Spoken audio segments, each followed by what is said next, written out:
Di manakah tersadainya bahtera Nabi Nuh alaihissalam selepas tragedi banjir besar yang melanda dunia ketika itu? Kru jejak Rasul mengembara ke Dokuba Yazid, bandar paling timur di Turki, perhampiran sempadan Iran dan Armenia. Majoriti pengkaji sejarah berpendapat, di banjaran inilah kapal Nuh mendarat selepas bah surut. Sebagian besar penduduk bandar kecil ini adalah petani dan peniaga kecil.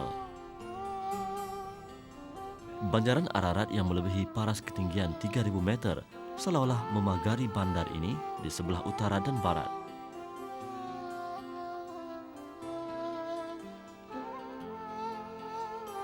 Suatu ketika dulu, Dokuba Yazid adalah bandar perniagaan penting, menjadi persinggahan pedagang yang berulang-alik di antara benua Asia dan Eropah.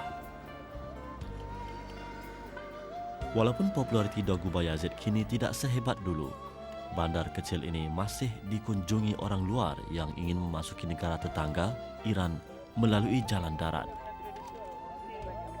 Dokuba Yazid mirip pekan mati kerana kurangnya aktiviti komersil maupun kegiatan seharian lain. Namun, bagi kumpulan ekspedisi mencari bahtera Nabi Nuh, bandar pertanian ini ibarat nadi kerana di sinilah segala persediaan dan perancangan untuk mendaki banjaran Ararat dibuat. Kru jejak Rasul menemui sekumpulan warga tua yang secara tiba-tiba membatu sebaik ditanya mengenai bahtera Nuh yang dikatakan tersadai di daerah ini. Apakah mereka tidak tahu menahu atau sengaja merahsiakan sesuatu daripada kami? Yang nyata sikap membisu mereka menambah misteri kepada ekspedisi menjejaki kapal itu.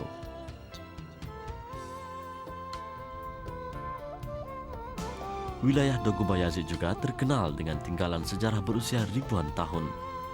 Tinggalan di lereng gunung ini misalnya dibina sebelum zaman Nabi Isa alaihissalam lagi. Kota dan tembok yang terletak kira-kira 13 km dari bandar Dokuba Yazid ini dipercayai sebahagian daripada bandar purba Empayar Urartu.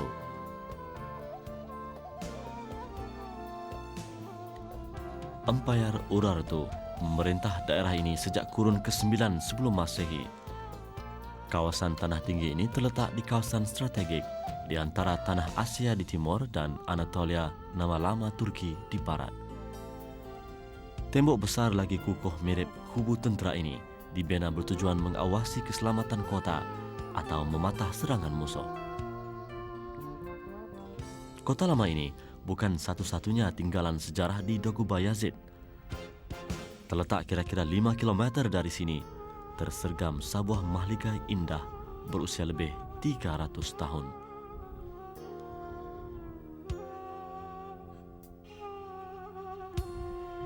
Istana Ishak Pasha dibina pada ketinggian 2.000 meter dari aras laut.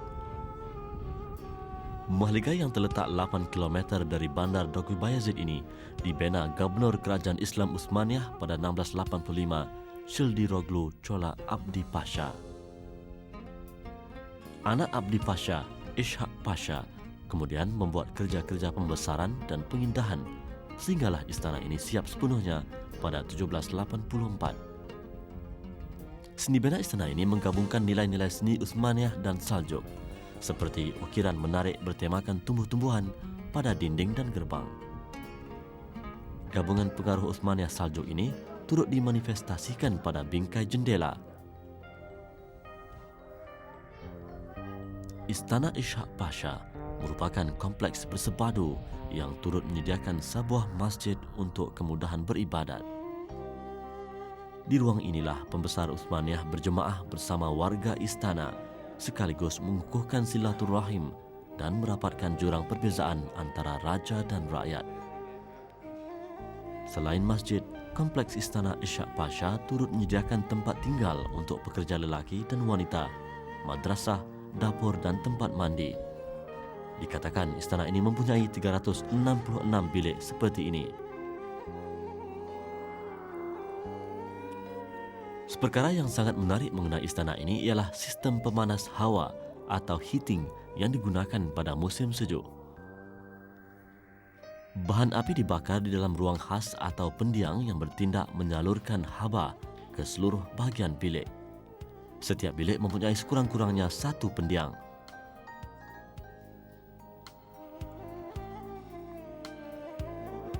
Bilik-bilik juga dihiasi dengan seni khat atau kaligrafi.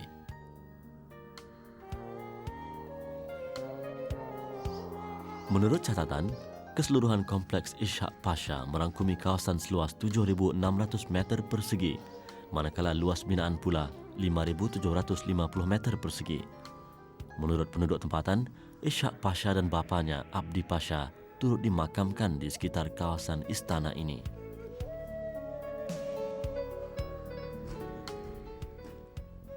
Istana Ishak Pasha kini jarang dilawati orang luar kerana kedudukannya yang terpencil.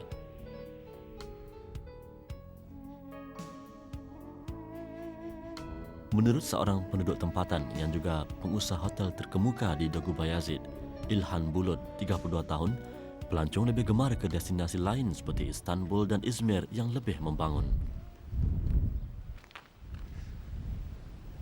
Bu görmüş olduğumuz yer İshakpaşa Sarayı. Bu arkamızdaki görmüş olan yer İshakpaşa Camisi'dir. Tarihi bir eserdir. Dünyada eşi benzeri olmayan kalorifer sistemli yapılmış bir saraydır. Dünyada eşi benzeri yoktur. Bunun arka kısmında Nuh'un gemisi, 30 metre uzaklıkta Nuh'un gemisi vardır. Pengkaji sejarah tidak sependapat mengenai lokasi sebenar tempat mendaratnya Bahtera Noh. Setengah pihak mendakwa kapal itu tersadai di Banjaran Ararat. Ada juga mengatakan ia mendarat di puncak gunung setinggi 4,000 meter di Jazirah Ibnu Omar berhampiran Butan. Bagaimanapun tiada bukti kukuh menyokong dakwaan ini.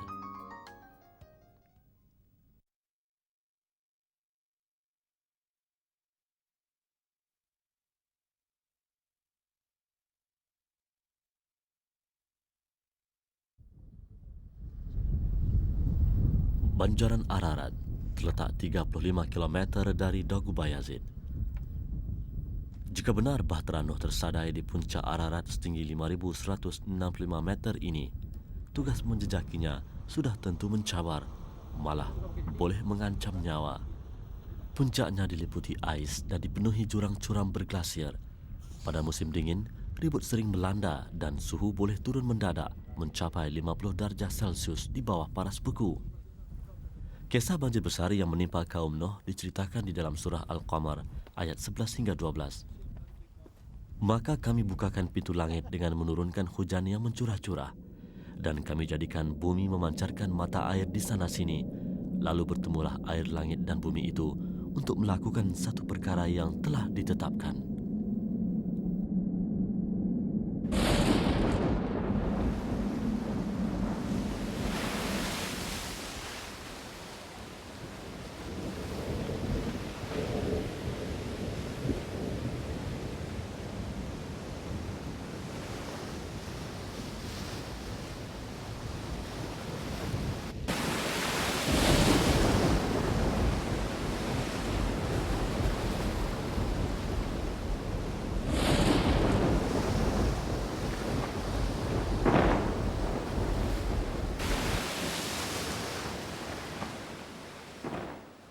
Menurut riwayat, Bahtera Noh akhirnya selamat mendarat selepas dipukul taufan dan ombak besar selama 150 hari.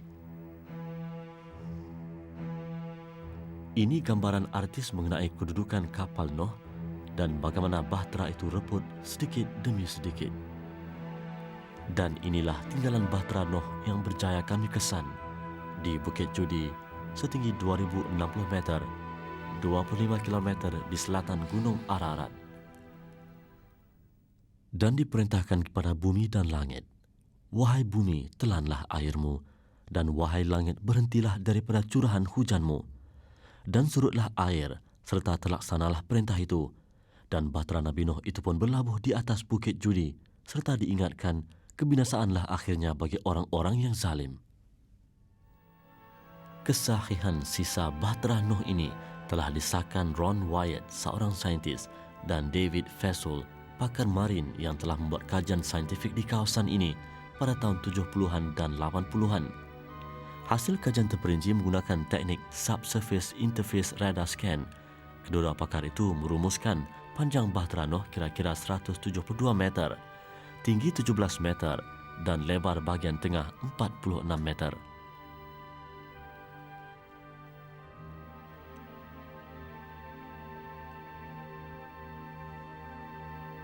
Bukit Judi juga dikenali di kalangan orang tempatan dengan dua nama lain, iaitu Maseh Dagi yang bermaksud Gunung Kiamat dan Akyaila Dagi yang bermakna Dataran Putih.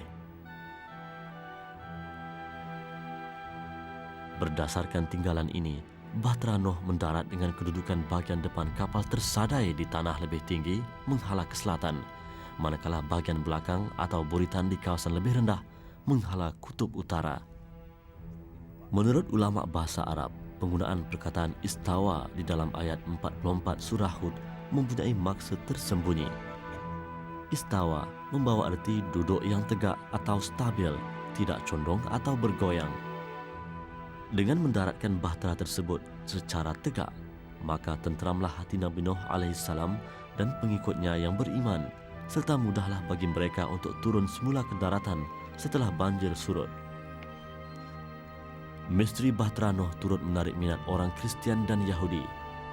Menurut kajian sekumpulan ahli sejarah barat, bahtera itu dibuat daripada kayu dan mula dibina pada tahun 2465 sebelum Masehi, manakala ribut pertama melanda pada tahun 2345 sebelum Masehi. Al-Quran tidak menyatakan saiz Bahtera Noh, jumlah manusia dan haiwan yang menaikinya, berapa lama banjir melanda dan bila serta di mana malapetaka yang menimpa manusia kufur berlaku. Bagaimanapun ada pihak mendakwa banjir besar itu bukan melanda seluruh dunia, tetapi hanya meliputi Mesopotamia, sebuah kawasan penempatan manusia yang terletak antara Sungai Furat dan Sungai Dajlah. Ini kerana ketika zaman Nabi Nuh alaihissalam, sebahagian besar manusia mendiami kawasan Mesopotamia.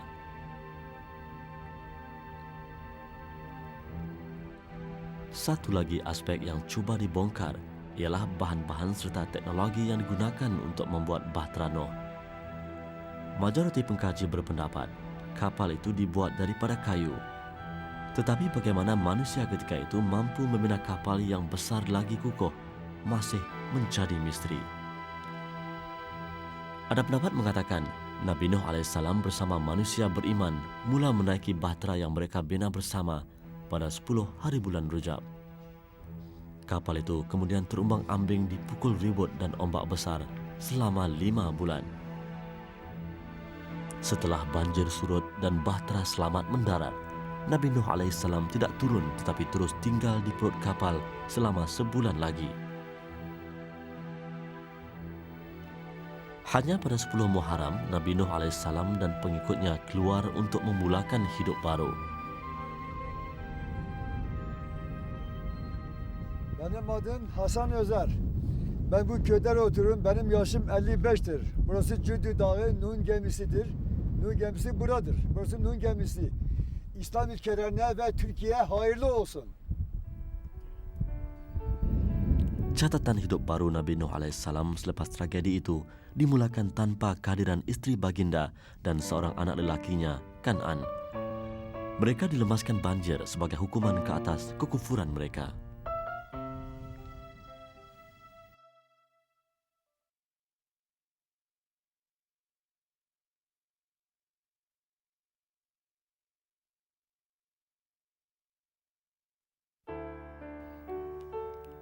Nama sebenar Nabi Nuh alaihissalam ialah Nuh bin Lamid bin Matushaleh bin Ukhnoh bin Yad bin Mahlail bin Qinam bin Anushi bin Sith bin Adam, generasi ke-10 selepas Nabi Adam alaihissalam.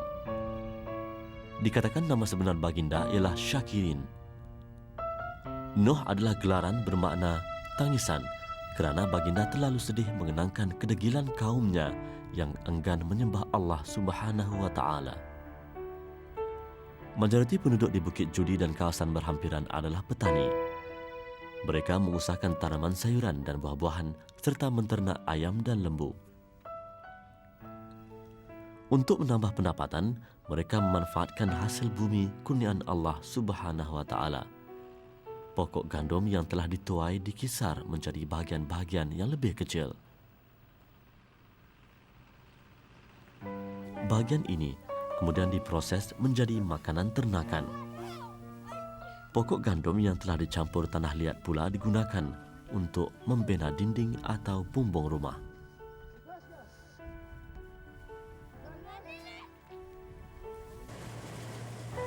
Nabi Nuh AS diutuskan kepada satu kaum yang pernah didakwah Nabi Idris AS sebelum itu. Nuh dilantik menjadi rasul ketika berusia 480 tahun dan wafat pada usia 950 tahun. Di sepanjang tempoh kenabiannya selama 470 tahun, Nuh dihina dan dipermainkan kerana baginda miskin harta, bukan seorang bangsawan atau hartawan yang disanjung ketika itu. Ketika Nuh dan pengikutnya membina kapal sebagai persediaan mengharungi banjir besar, mereka diejek, diketawakan dan dituduh tidak waras kerana hendak melayarkan kapal di darat bukan di atas air. Menurut riwayat, ketika bahtera Nuh mendarat, makanan telah habis. Mereka memasak sisa makanan seperti bijirin untuk mengelak kebuluran. Mereka kemudian membuka perkampungan, bercucuk tanam dan berternak sambil tidak lupa beribadat kepada Allah Subhanahu wa taala. Masa berlalu dan kaum Nuh yang beriman termasuk anak baginda Sam, Ham dan Yafis berkembang biak lalu berhijrah membuka kawasan baru. Sam dikatakan merantau ke Yaman lalu mengasaskan bandar Sana'a yang masih wujud sehingga hari ini. Ham merantau ke Afrika, manakala Yafis ke Eropah. Hari Ashura dikatakan mempunyai kaitan dengan peristiwa bahtera Nuh mendarat pada 10 Muharram. Nama Ashura berasal daripada perkataan Arab Ashara yang bermaksud 10.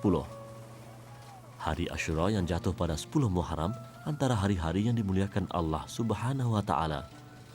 Umat Islam dianjurkan supaya mengimarahkan hari tersebut dengan berpuasa, bersembahyang sunat, membaca Al-Quran dan berzikir serta menghadiri majlis-majlis ilmu. Menurut riwayat, Allah Subhanahu wa taala mencipta dunia, syurga, 7 petala langit dan 7 petala bumi serta Adam dan Hawa pada 10 Muharram. Pada tarikh ini juga Nabi Ayub disembuhkan, Nabi Isa diangkat ke langit, Nabi Yusuf dibebaskan dari penjara dan Nabi Yunus dimuntahkan keluar dari perut seekor ikan besar. Kesahihan tinggalan bahtera Nuh di Bukit Judi dipersoalkan beberapa pihak yang masih menganggap kapal itu mendarat di Gunung Ararat.